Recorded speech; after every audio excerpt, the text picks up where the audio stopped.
Para nós da casa, Rúvel, é uma alegria, um apreço muito grande, a gente tem um carinho muito grande pelo Rúvel.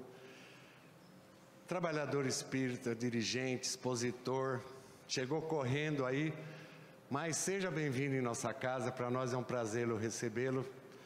Imenso, viu, Rúvel? O cara chega doido aqui, né, velho? Como é que você tá? Seu moleque é gente boa até, hein, cara? Fica aqui, nem parece seu filho, viu?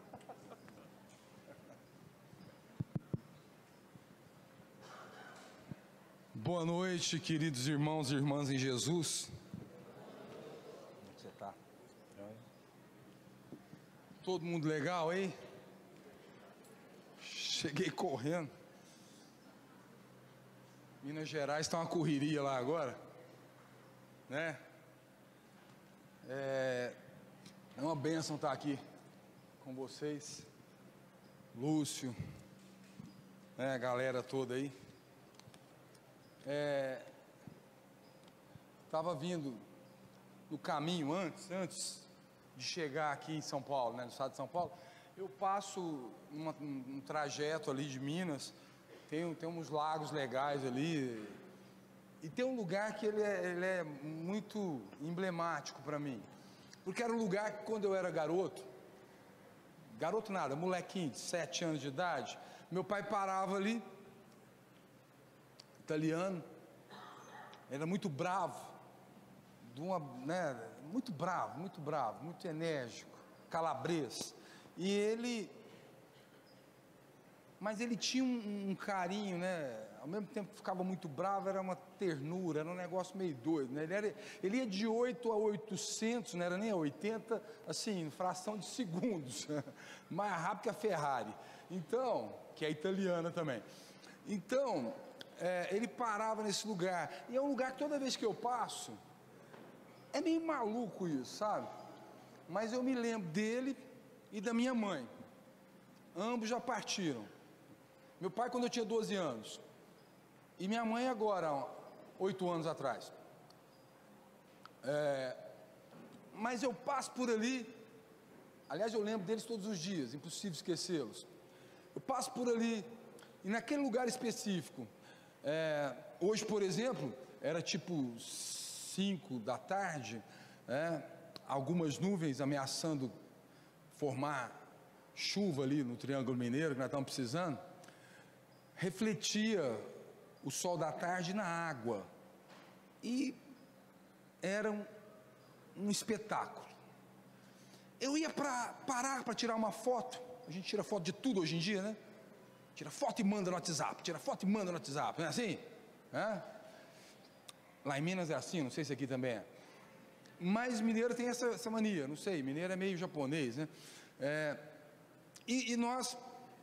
Eu ameacei parar, e aí lembrei da minha mãe, mineira, do pé rachado, como a gente fala lá em Minas, que falava assim: filho, sempre que eu ia tirar uma foto, ela não gostava muito de foto, ela não era muito afeita a foto, eu também não, puxei isso um pouco dela, mas aí fui aprendendo com a Cris adora fotografar tudo. A minha menina Anne, de 12 anos, fotografa tudo que vê pela frente. Eu acho que é meio da idade deles, né? Vocês têm menino de 12 anos aí? Parece que é meio deles, né? Meio desse período aí.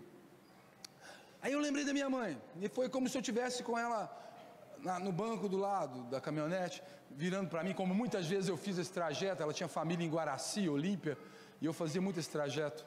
Aqui em Rio Preto também, o irmão dela morava aqui em Rio Preto, e a gente vinha muito para cá, e a gente fazia aquele trajeto. E quando algumas vezes eu queria parar no Rio Grande, eu falava assim: filho,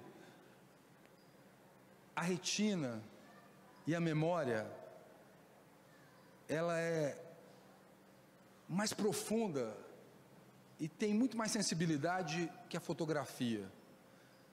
Se você for perder tempo fotografando alguma coisa que faça com que você não absorva todo o instante, toda a energia, toda a emoção daquele momento, não perca tempo fotografando. Sinta o momento, sinta. E uma mulher que teve 4º ano primário, ela falava isso para mim, e foi como se eu ouvisse a minha mãe, Dona Benedita, como toda filha de Maria, nascida perto da data de São Benedito, recebi esse nome, ela como se estivesse ali do meu lado, né? Estou falando isso porque, nossa, Rolf, mas que patetada, a gente vai lá aqui de espiritismo, vim aqui para aprender coisas, né? Então hoje vocês vieram para perder tempo, comigo não aprende nada, não aprende nada, até porque desde a época que eu lecionava filosofia, eu sou socrático, e Sócrates diz assim: professor, o mestre não ensina nada, ele desperta aquilo que o aluno, que o aprendiz, que o neófito já tem dentro dele. E como a nossa doutrina é uma doutrina primeiramente, essencialmente cristã, eu lembro muito do Chico dizer assim: se tirar Jesus da doutrina espírita não sobra nada, é mais uma filosofia, é mais uma doutrina qualquer. Se tirar Jesus não sobra nada. Olha como é que é profundo isso, hein? Olha como é que é profundo isso. Eu vejo muita gente que estuda bastante querendo botar Jesus no cantinho ali, falar: ó, fica de lado aqui que agora o negócio é perispírito, é não sei o que, é comunicação, é transpessoal, sabe essas coisas todas, né? Que é legal também, que é importante também, mas se não tiver, né, se não tiver o evangelho, se não tiver a boa nova, se não tiver a base do Cristo, não serve para nada. Como diz o Bacelli, outro mineiro também lá de Uberaba, é tudo perfumaria, né? Perfumaria e maquiagem, não aguenta o fim do baile, já era, já não tem mais nada, o que fica é a essência, né? E a essência é Jesus, a essência é o Cristo, a essência é o Cristo. Então, dito isso, eu quero dizer assim para vocês, quero dar um recado. Ontem eu estava com um grupo de jovens, minha molecada, como todo bom adolescente, é reacionário, né, é contestador, essa coisa toda, mas eles me perguntaram em um dado momento da nossa conversa, a gente estava ali batendo um papo com a galera, sei lá, uns 200 jovens, e um dos meninos me perguntaram assim: professor, o que o senhor acha que foi mais importante na sua formação? Eu estou falando aqui acadêmica, eu não estava na doutrina espírita, eu estava numa universidade, né? O que o senhor acha que foi mais importante na sua formação? Molecada que já está pós-graduando, não é nem graduado, não é nem graduando, já graduaram, estão pós-graduando, galera que está ascendendo o mestrado. O que o senhor acha que foi mais importante na sua formação? Qual a escola? Qual a diretriz? Qual a formação? Né? Monetarista, economia, eu estava falando de economia, sou economista. Monetarista, macro, micro, né? Qual o senhor acha? E ainda agora, nesse momento de eleição, eles ficam querendo saber se as viés da gente é mais liberal, neoliberal, se é mais conservador, ortodoxo, heterodoxo, e eu sou pós-neoliberal. Quando eu digo isso, os caras ficam doidos, né? Mas eu disse assim, eles perguntaram, qual era a formação mais importante que eu havia tido nesse processo, nessa caminhada minha acadêmica, nessa caminhada minha como profissional, como ser humano? Eu falei: vocês estão falando do geral. Aí o menino: professor, do geral. Eu disse: minha formação dentro da minha casa, com o meu pai e a minha mãe. Esses foram os doutores mais importantes que eu tive na minha vida.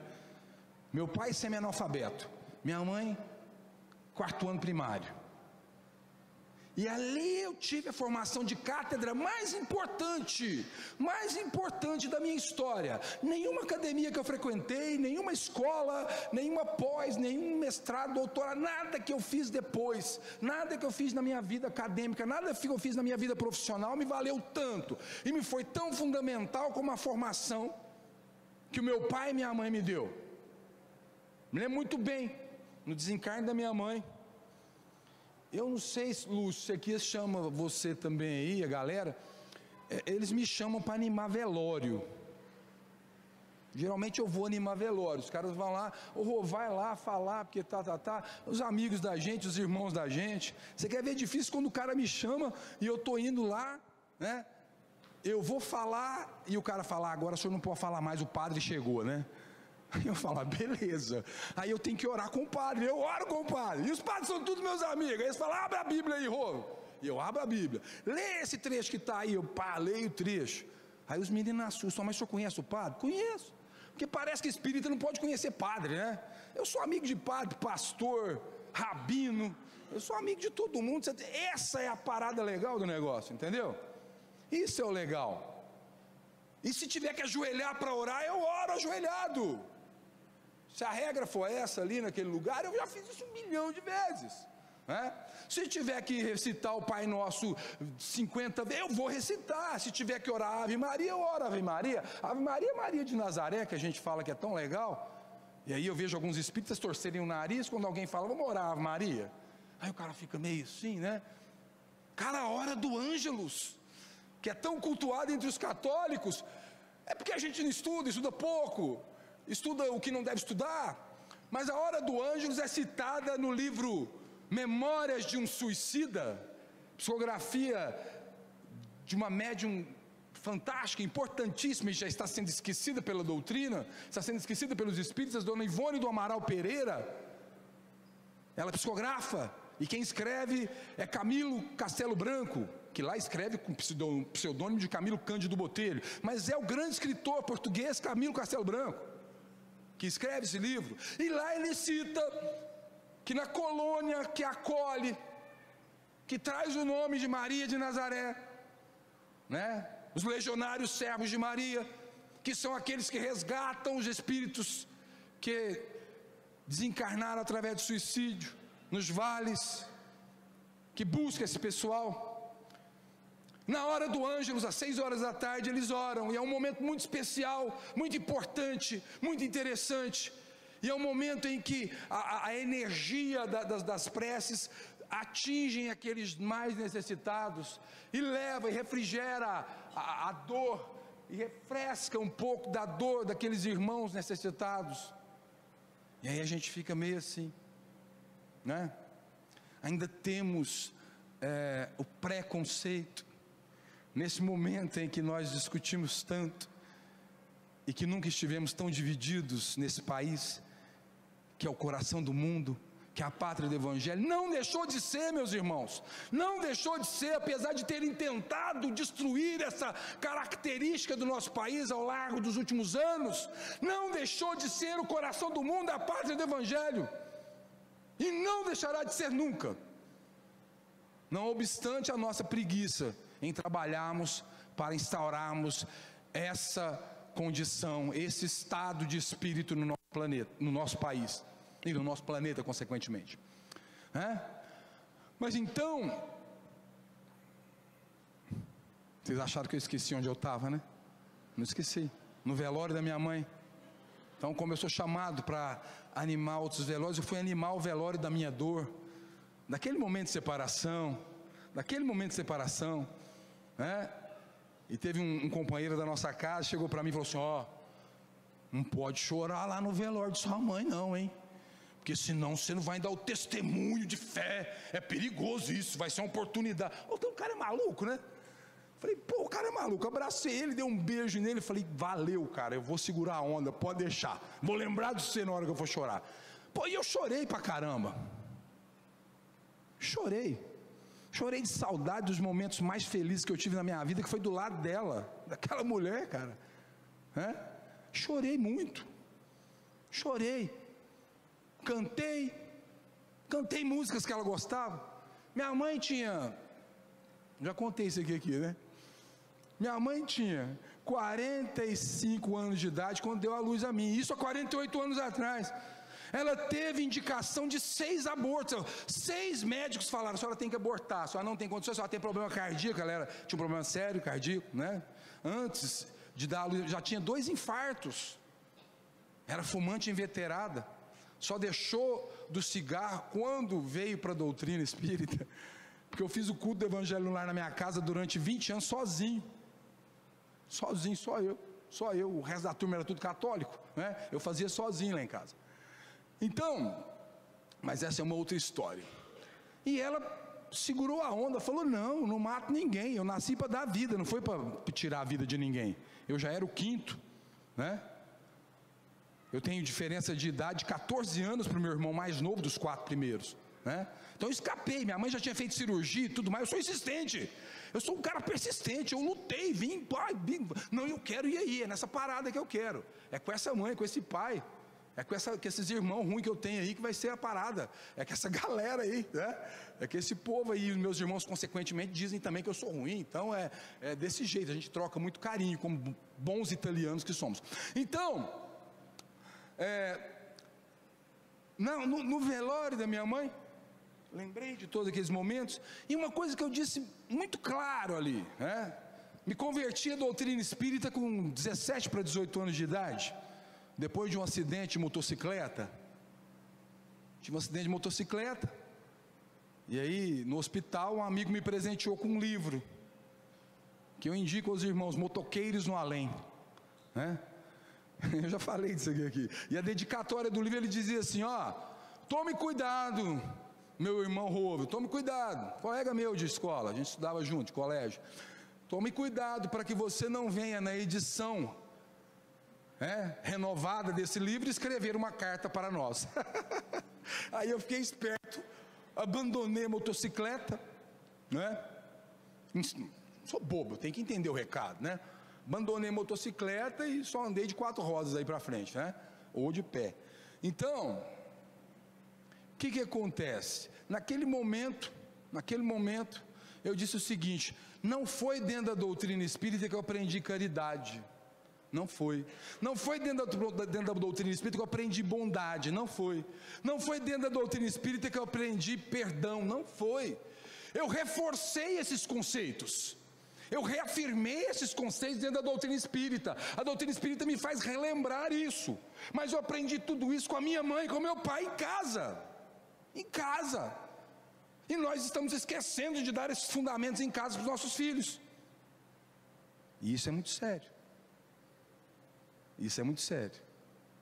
Temos que vacinar nossos filhos em casa contra o orgulho, o egoísmo, a vaidade, apresentando a eles Jesus, não obstante seja um Jesus ortodoxo, católico, romano, protestante ou espírita, que é o mais light, na minha opinião, certo? Então, acho que é importante a gente lembrar disso, trazer Jesus para dentro da nossa casa. No livro Fonte de Luz, Joana de Ângeles, a mentora do nosso querido Divaldo Pereira Franco, o Paulo de Tarso dos tempos modernos, diz assim: se faz urgente o retorno de Jesus à família. Só a volta do Cristo no convívio familiar pode trazer a paz, o equilíbrio, a tranquilidade, a serenidade e a bondade roubadas dos nossos lares há muito tempo. Então, meus irmãos, é importante que a gente traga, participe, viva os nossos filhos dentro da nossa doutrina. Minhas meninas fazem evangelização no centro. Amanhã, se elas virarem para mim e falarem: pai, eu quero ser muçulmano. Beleza, vai com Deus, vou te ajudar. E se precisar estudar Maomé, vamos estudar junto, né? Eu até já estudei alguma coisa, quando estava na faculdade, o Corão, essa coisa toda, né? Se quiser ser judaica, se quiser converter-se ao budismo, né? O budismo parece muito com a gente, né, Lúcio? Vai ficar bem bastante, vai ficar fácil de eu tocar o barco, né? Então, mas a base nós temos que dar em casa. A base de amor, de respeito, de perdão, de caridade, de bondade, de gentileza, de gratidão, meus irmãos. De gratidão. Eu observo o mundo hoje tão ingrato. As pessoas, pretexto de não terem tempo, não têm se disposto, né, está disponíveis a atitudes de gratidão por algo que o outro faz por você, em coisas pequenas. Eu tenho analisado isso, tenho feito laboratório na minha vida. Eu sou muito de fazer laboratório, eu gosto de ciência, e eu observo que no trânsito as pessoas só não são mais generosas no trânsito porque não há gratidão. Você deixa o outro passar, ele passa, nariz empinado, não faz nada. Você deixa o outro passar na sua preferencial, se ele buzina e faz assim, oh, valeu, cara, obrigado, né? Legal. Aí o cara fica motivado a fazer de novo. Aí você fala assim, Rova, mas então, o cara, você faz porque o outro faz. Não, é uma questão de troca de energia. Nós aprendemos dentro da doutrina que tudo é energia, não é? Aliás, quem disse isso não é espírita, é um físico. Aliás, o pai da física moderna, o pai da física quântica, Albert Einstein, ele diz o quê? Que tudo no universo é energia. Nós estamos trocando energia constantemente. Que tipo de energia você ofertou hoje durante o dia? Não precisa falar não. Que tipo de energia que vocês ofertaram hoje? Hein? Então é essa que vocês receberam. Percebe? É importante a gente tomar cuidado com o que a gente está dando, porque é isso que volta, né? A vida é uma via de mão dupla, uma avenida de mão dupla, e a gente recebe aquilo que a gente doa. Recebe aquilo que a gente doa. E o que eu tenho doado? Doutrina espírita, eu gosto de lembrar isso, é chamado o quê? O Consolador Prometido, é isso? É isso mesmo, gente? É, gente, responde aí, tá valendo nota não? Não vou tirar o conceito de vocês não. Tá sem valer nota, vai. O que é o Consolador Prometido? Por quê? Vai. Vamos complicar esse negócio aí. Por quê? Tá valendo nota, não pode errar. Por que a doutrina espírita é o Consolador Prometido? Nos ensina? Ter mais fé no futuro. Por quê? Porque matou a morte. A doutrina espírita mata a morte. É por isso que o rapaz chegou para mim e falou assim, não vai chorar no velório não, hein? Da sua mãe. Porque nós acreditamos na vida, né? Essa coisa toda, certo? Na vida após a morte, na vida após a vida, né? Na vida após a vida é estuante, é incessante, é infinita, certo? É magnífica. E aí eu pergunto o seguinte, certo? Doutrina espírita é o Consolador Prometido, porque consola, nos traz as informações do outro plano. Imagina, a gente quer coisa mais consoladora do que o livro Nosso Lar? Não, pensa bem, galera. Pensa, o Nosso Lar foi um divisor de águas. Aliás, antes disso nós temos o céu e o inferno, que os espíritas estudam um pouco, acho que é por causa do nome, não é não? Quem estuda muito aí não consegue me ajudar a pensar nisso? Será que é por causa do nome? O céu e o inferno, aí o espírita fica com medo de falar, não vou ler esse livro não. Esse trem é meio bagunçado, né, Lúcio? Esse trem de céu e inferno, não, se fosse só céu, né? Tudo bem, mas céu e inferno. E é um livro espetacular, profundo, que já nos dava essa nuance de como funcionava, né? Nos dava um en passant de como funciona o mundo espiritual. Memórias de um Suicida é um livro clássico para isso, né? Me lembro muito bem quando adentrei a doutrina, eu ouvia palestrantes dizer, é um livro muito pesado. Diziam que era um livro muito pesado. Cuidado, não leia, é um livro muito pesado. Eu tinha medo daquele livro. Eu vi o livro na estante, já contei essa história também, e eu não punha a mão, de medo do livro. E ele é muito pesado mesmo, ele tem quase 800 páginas. É muito, se cair no dedão do cara, quebra a unha do dedão dele, né? É muito pesado, certo? Mas é um livro esclarecedor. É um livro doutrinariamente profundo, e gostoso de ler, gostoso. Me lembro que a primeira leitura do livro do Memória de um Suicida foi um tapa, eu fiz aquilo em 2, 3 dias, sabe? Mas a hora que vem o Nosso Lar, aí, puxa vida, abre a cortina do mundo espiritual, nos mostra uma organização complexa, tanto quanto a nossa, mas mais justa, até porque é meritocrática, não é democrática, né? Ela é meritocrática, não tem eleição para o governador do Nosso Lar, né? Ele acende a meritocracia, certo? Então, é bacana você ver aquilo, e você observa uma estrutura com ônibus, com não sei o que, né? O aérobus, né? Com veículos, com transporte, com escolas, é muito bacana tudo isso, e nos dá o consolo, né? Como a nossa irmã disse ali, nos dá o consolo de que a vida não vai cessar. Nós não vamos desencarnar, morrer e acabou. Não, tem mais coisas aí. Aliás, segundo André Luiz, a Terra é uma cópia imperfeita do mundo espiritual. Olha como é que é. Se a gente puxar num dos capítulos de Memória de um Suicida, aonde os irmãos estão lá, né, na colônia, já recolhidos, Camilo Castelo Branco e seus companheiros, todos portugueses, eles, todos desencarnados pelo suicídio, eles vão assistir um irmão que vai visitar a família. Não sei se todo mundo já leu, lembra disso. Quem não leu, eu vou dando esse toque, de repente tem curiosidade e resolve ler, e vai ser muito bom. Eles veem uma tela, detalhe, 1888, 86, mais ou menos, que se passa o livro. Ele é escrito em 1930, Lúcio, é isso? 30 e pouco, né?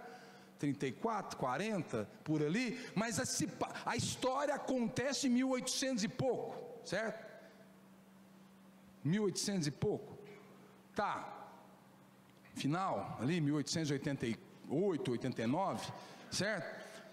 E ele conta de uma tela de tamanho, né, considerável, ele conta isso, e ele tem dificuldade de expressar, e ele diz que sente o cheiro, é tão real. Eles estavam no mundo espiritual, o companheiro fazendo uma visita lá no mundo material, lá mais especificamente na cidade do Porto, em Portugal, e ele conta que sente o cheiro. Aí ele diz assim: eu senti saudades da minha terra natal, porque senti o cheiro do mar.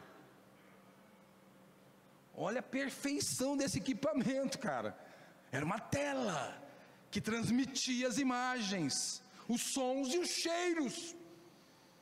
Nós ainda não chegamos aí, né? Estamos perto disso. Pensa há quanto tempo isso está, não é? Aí, isso me faz refletir, Consolador Prometido. Mas além de ser o Consolador Prometido, eu gosto de reafirmar que a doutrina espírita é também um despertador prometido.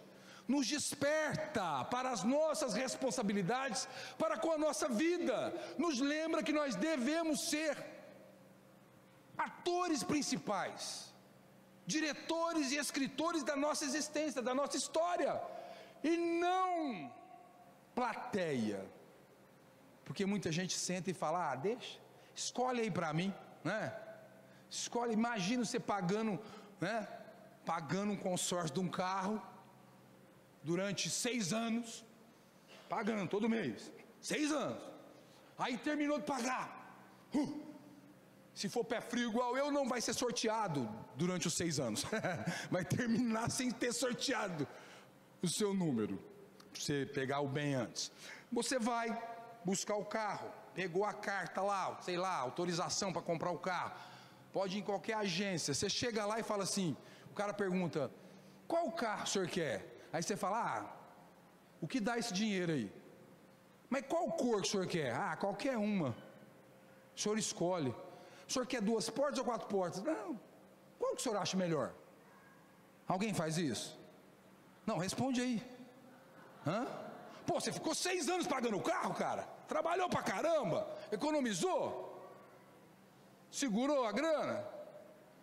Muitas vezes deixou de comprar o pãozinho para ajudar aqui no centro, para poder pagar o consórcio. E aí você pagou o negócio. Chegou lá, o cara fala azul, vermelho, preto, branco, cor de rosa, verde. Qual que você escolhe aí? Se for um vendedor legal, vai escolher a cor que ele mais gosta. Se não for um vendedor legal, vai escolher a cor que está encalhada, que ninguém compra, né? A gente quer isso. E por que muitas vezes com a nossa vida nós fazemos isso? Sabe como é que é a fila para poder reencarnar? Mais ou menos. Era assim há uns 20 anos atrás, me contaram. Um espírito amigo nos contou. Ele disse assim, eu lembro que era muito disputada a medicina da USP.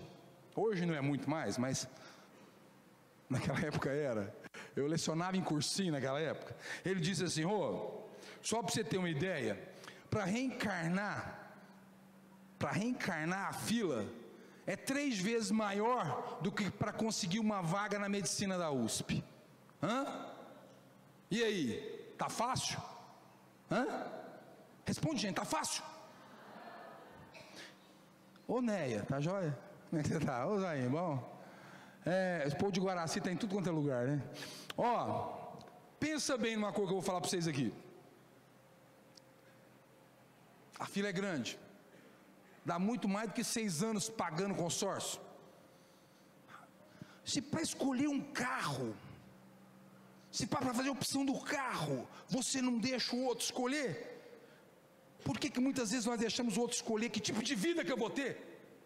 Por que muitas vezes eu deixo com que o outro dirija os meus pensamentos, com que o outro coordene minha vida, com que o outro decida se eu vou ficar bravo ou legal, se eu vou perdoar ou se eu não vou perdoar, se eu vou odiar ou se eu vou amar? Por que muitas vezes a atitude do outro é que direciona as suas? Importante parar para pensar nisso. A vida é feita de escolhas. A vida é feita de escolhas. Quando eu começo a lecionar economia, no curso de economia ou no curso de administração, ou no curso de direito, que é economia política, a primeira regra que eu dou para eles lá, a primeira conversinha que eu dou é o seguinte: nós temos escolhas ilimitadas, infinitas, e recursos escassos, graças a Deus, porque você imagina se o ser humano tivesse recursos para comprar tudo que ele quer, ele destruiu o planeta em 24 horas, sem ter já está destruindo. Então veja bem, imagine, né? Você tem recursos escassos versus necessidades ilimitadas. Tá bom, o que é isso? Você tem uma quantidade X de dinheiro e você tem que optar se compra um ar-condicionado, uma geladeira ou fogão. A grana só dá para um dos 3. Você vai optar por aquele mais necessário, ok? Naquele momento. É escolhas, nós fazemos escolhas. E as nossas escolhas, queridos irmãos e irmãs em Jesus, são pautadas pelo Evangelho, são pautadas pela luz do Consolador prometido, pela luz do Despertador prometido? Volto a dizer, segundo André Luiz, sou eu que estou falando. Aliás, até agora aqui eu só repeti o que os outros falam. Estou fazendo o que Sócrates mandou fazer. Eu sou socrático. Antes de ser socrático, eu sou cristão. E Jesus diz assim: conheceis a verdade. Completa aí, gente, faz de conta na escola, vai. Conheceis a... Não, vamos de novo, peraí, vamos ensaiar. Conheceis a verdade. Então, eu vou mandar uma pergunta para vocês. Vocês vão pensar nela enquanto eu tomo esse copo d'água. Obrigado. Vou mandar uma pergunta para vocês. A verdade que nos chega através do Evangelho, das obras espíritas, do conhecimento que o Consolador prometido, que o Despertador prometido tem nos dado, tem nos libertado. Nós temos usado isso e transformado isso, esse conhecimento em ferramentas, para nos libertar do passado de erros, dos vícios do passado, do orgulho, da vaidade, do egoísmo, do rancor, do ódio, da vingança. Tem? O que vocês acham?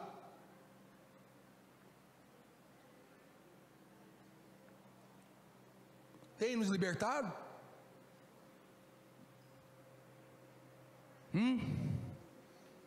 Será?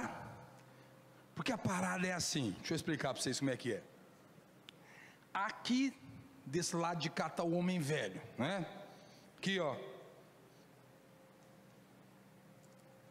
Gosta de uma cachaça, gosta da bagunça, gosta do frevo, né? Gosta da noitada, gosta do, né? De mentir, de enganar, de levar vantagem, né? Aqui está o homem velho. E saindo dele, querendo se desvencilhar disso, querendo sair do casulo, como uma borboleta, né? Como uma lagarta que quer sair do casulo para bater as asas.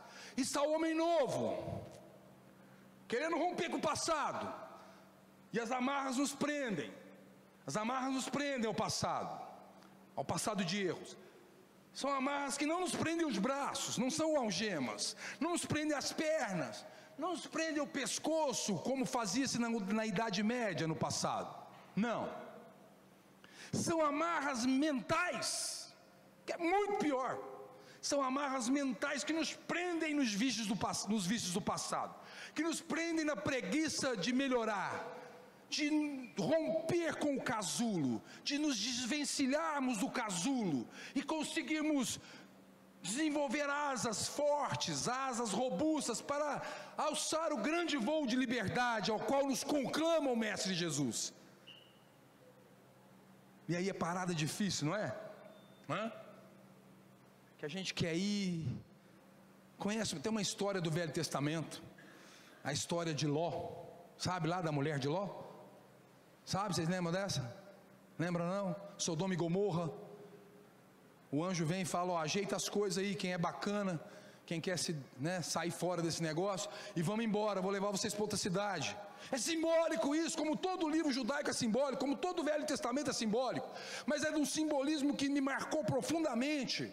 Quando ainda eu era garoto, lá em casa tinha uma Bíblia ilustrada, sei lá, uns 8, 10 volumes. Eu catava aquilo e ficava vendo as figuras, e aquilo tudo me chamava muita atenção, mas nada me chamou mais atenção, além da crucificação do Cristo, do nosso Mestre Jesus. A outra figura que me marcou profundamente é aquela figura da montanha, Sodoma e Gomorra ficando para trás, as pessoas indo embora, o anjo dando o caminho, só que ele diz, não olhe para trás, não olhe para trás, deixe o passado, não olhe para trás, a regra era essa. E aí o que acontece? A mulher de Ló olha para trás, né? Tem que ser mulher, né? Não, porque o livro é judaico, gente. O livro é judaico, de 3.000 anos, 2.800 anos, sei lá, não sei muito bem, alguns dizem uma data, outro, 2.500, 2.400, sei lá, mas é antes de Cristo isso. É um livro judaico, essencialmente machista. Tá bom, podia ser o Ló, mas não é. Tá lá. Eu esqueci até o nome dela, é Raquel, acho que é Raquel, se eu não me engano. É isso, Lúcio, você que é estudioso. E tá lá a mulher, e ela olha para trás. E aí o que acontece com ela? Quem lembra aí? Vira quem?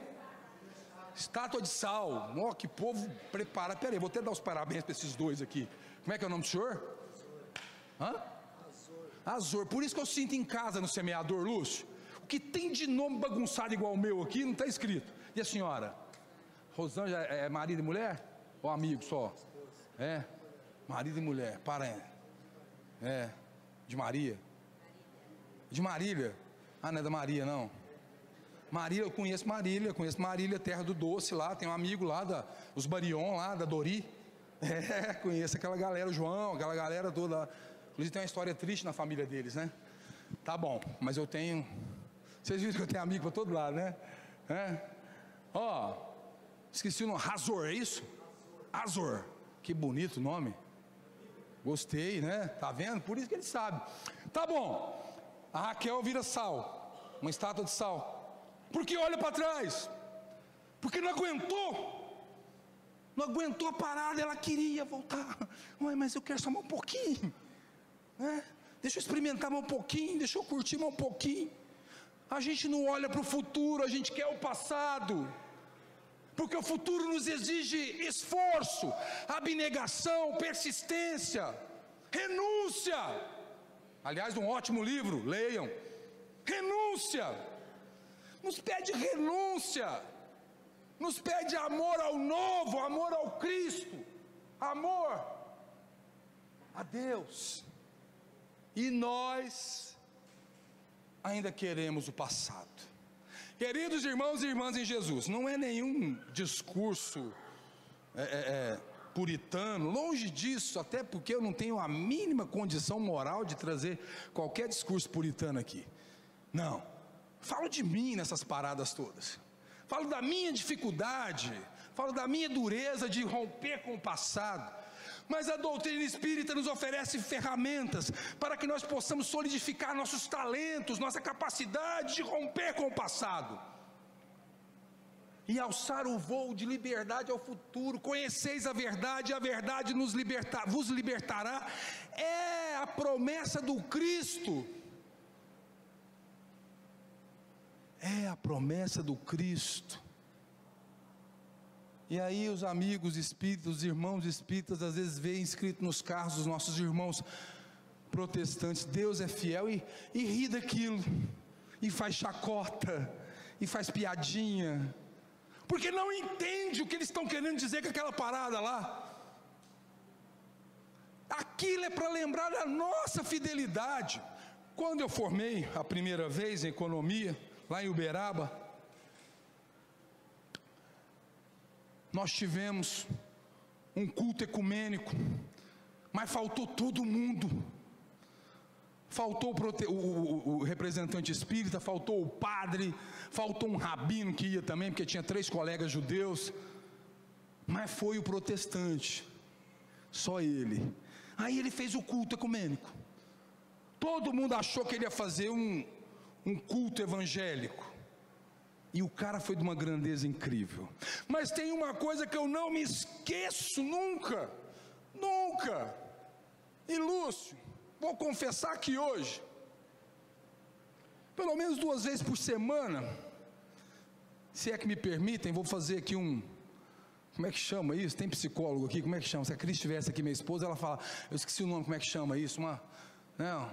Uma terapia de grupo aqui, vou fazer eu vou fazer uma catarse minha e espalhar ela sobre vocês. Vou ser maldoso. 2 vezes por semana, pelo menos, eu faço o que esse cara falou há, sei lá, 28 anos atrás. Vou contando o tempo, e a hora que eu paro, eu falo, puxa vida, já estou errado, como diz lá em Minas, né? Errado é que tem muita era, né? Então, eu me lembro muito bem uma coisa que ele disse. Ele falou assim: quando vocês acharem de posse dos seus diplomas, estiverem vaidosos, porque eu sei que vocês vão conquistar outras coisas, e tivesse alçado um MBA, um mestrado, um doutorado, era um moleque novo, acabado de chegar de Harvard, assumia uma igreja ali, uma igreja batista em Uberaba, há poucos meses. Ele dizia: toda vez que a vaidade lhe tocar e você achar que você é muita coisa, aprenda todo dia como eu faço. Todo dia na hora de dormir eu coloco o meu chinelo, eu chuto ele para baixo da cama, dou-lhe uma bicuda, os 2. Sabe para quê? Para que todo dia de manhã eu acordar, eu tenha que me ajoelhar para pegar o chinelo debaixo da cama. E quando eu ajoelho, eu lembro que eu tenho que ser humilde. E ele dizia para nós: é isso que eu digo para vocês, essa é a lição que eu deixo para vocês. Por mais alto que seja o degrau que vocês galgarem, lembre-se que temos que ter humildade perante o Senhor. Olha que bonito que é isso. Amém? Tá vendo? Eu faço. Deixa eu falar um negócio para vocês. Deixa eu falar um negócio com todo respeito, viu? Com todo respeito. Aliás, semana passada eu estava num encontro de jovens da Igreja Batista. Fui convidado a fazer parte. Todo ano eles me convidam para ir lá, Lúcio. Os caras é tudo doido. Tem 2 pastores lá, um moleque foi meu aluno na faculdade, lá na Universidade Estadual de Minas, e esse moleque gosta demais de mim. Ele arruma encrenca toda vez por causa de mim. Briga com todo mundo, do chefe da igreja, e me põe lá toda vez. E eu vou lá, faço uma bagunça danada, faço os moleques correr, bater palma. Hoje eu ia fazer um exercício com vocês aqui, mas não vai dar tempo. Deixa para a próxima vez, se é que tiver. Se a senhora for me convidar, né? Não sei, depois dessa aqui eu não sei não. Mas lembrem-se, a gente às vezes tem esse negócio, não precisa ajoelhar. E aí tem alguns espíritos que dizem assim: nesse momento, Senhor, desculpa, com todo respeito, tá? Com todo respeito, o irmão fala assim: nesse momento, Senhor, eu me coloco de joelhos espiritualmente. Pô, eu acho que é vaidade, não é não? Não sei, não vou entrar Me coloco de joelho, sim. Eu me coloco pelo menos 2, 3 vezes por semana. Eu chuto o chinelo antes de dormir e vou pegar ele debaixo da cama. Me ajoelho e lembro do meu pai, o João Geleia, da minha mãe, a dona Benedita. Me lembro de professores primários, e endereço que já foram embora também. E me endereço todo o amor que está no meu coração para essa turma. E aí eu vou tomar banho, todo dia eu tomo banho, porque eu dou uma caminhada, caminho 7 quilômetros na esteira, e vou tomar um banho antes de ir trabalhar. Enquanto eu estou tomando banho, eu oro, e lembro de cada um dos colaboradores da nossa empresa. Chamo eles pelos nomes, são 56, eu chamo todos pelos nomes, e emito energia de amor para aquelas criaturas, de gratidão por eles estarem comigo, trabalhando comigo, convivendo comigo, me aguentando. Sou um chefe chato, eu sou chato. E aí eu me sinto repleto. E depois eu lembro das minhas meninas. Uma já foi para a escola, eu já levei 6h40, 6h30. E a outra está dormindo. Tem 6 anos, eu levo a carregada no meu ombro, coloco na caminhonete e deixo na minha sogra, coitada da minha sogra. Porque a hora que ela acorda, só Deus para segurar, né? A Lívia, eu pus o nome de Lívia ainda, Lúcio, para ver se segurava a onda lá há 2000 anos, a Lívia do Públio, né? Eu pus lá para ver se segurava a bichinha, mas não teve jeito não. Queridos irmãos e irmãs de Jesus, se alguém perguntar, do que você falou aqui hoje, ô? O que vocês vão responder? Sei lá, o cara falou tanta coisa, enrolou tanta coisa ali, e eu vim para falar de outra coisa. A base da minha conversa hoje era o livro do Ramiro Gama, do Chico, Lindos Casos de Chico Xavier, escrito lá na década de 40, em Pedro Leopoldo.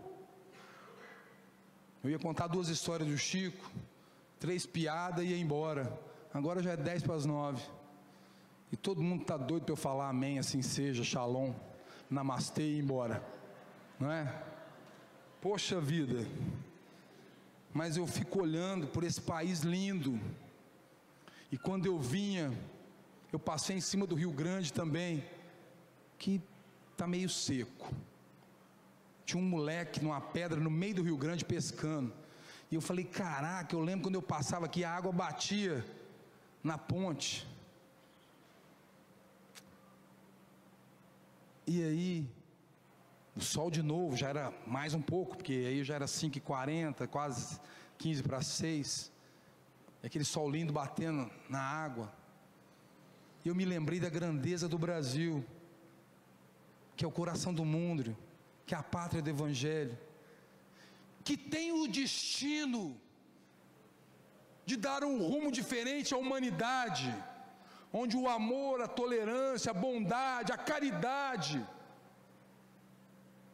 a fé é um diferencial desse povo, aonde muçulmanos, ateus, judeus, católicos ortodoxos, protestantes de centenas de linhas diferentes, espíritas, umbandistas, nossos irmãos do candomblé, convivem em harmonia. Queridos irmãos e irmãs em Jesus, parece que eu estou falando de coisa do outro planeta, né? Mas é daqui que eu estou falando. Essa harmonia vai voltar, e depende de cada um de nós. O amor que temos que disseminar nas redes sociais, a bondade, a tolerância que temos que enviar nas nossas mensagens de WhatsApp, mas também o abraço fraterno e o beijo no rosto, o ósculo que o nosso Senhor Jesus Cristo nos ensinou, porque é assim que Ele recebia seus irmãos, os discípulos amados, e lavou os pés deles, em atitude de humildade, de joelhos, que nós possamos construir a partir de nós, porque como nos lembra André Luiz, tudo melhora por fora para aquele que se melhora por dentro, que nós possamos construir a partir de nós um país melhor, mais bondoso, mais fraterno, mais caridoso, mais amável, mais tolerante. Não percas a tua fé, entre as sombras do mundo. Ainda que teus pés estejam sangrando, segue para adiante erguendo a luz celeste acima de ti mesmo. Crê e trabalha, esforça-te no bem, espera com paciência. Tudo passa, olha aí, tudo passa e tudo se renova na terra, só o que vem dos céus permanecerá. De todos os infelizes, os mais desditosos são os que perderam a confiança em Deus e em si mesmo, porque o maior infortúnio é sofrer da privação da fé e ter que prosseguir vivendo. Por isso ora, trabalha, brilha a alvorada além da noite. Hoje é possível que a tempestade lhe amarfanhe o coração e te atormente os ideais. Não te esqueças, porém, de que amanhã será outro dia.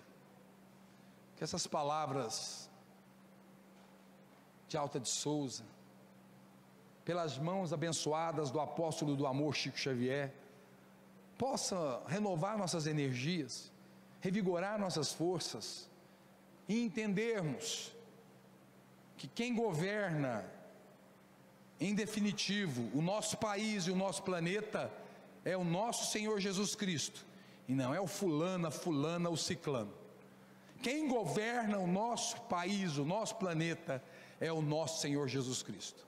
Confiemos, sigamos adiante, que a paz do nosso Senhor Jesus Cristo nos envolva nas energias de gratidão. E hoje, queridos irmãos e irmãs em Jesus, quando chegarem em casa, se ainda tiverem seus pais, beijos, abraços. Se estiver aqui, faça isso também, não espere para depois. Mas se não tiver, ore por eles, enderece seu abraço espiritual a cada um deles, e sinta o abraço que vai chegar para vocês. Gratidão aos nossos antepassados, gratidão a Deus pela vida, pelo planeta imenso, fantástico, espetacular que nós temos. Gratidão aos nossos amigos, gratidão a vocês que tiveram a paciência de me ouvir esse tempo todo, nesse calorão que está aqui, e ninguém foi embora dessa vez. Sempre vai uns 10 embora, hoje ficou todo mundo. Que o Senhor Jesus nos abençoe, nos ampare e nos ilumine, hoje e para todo sempre.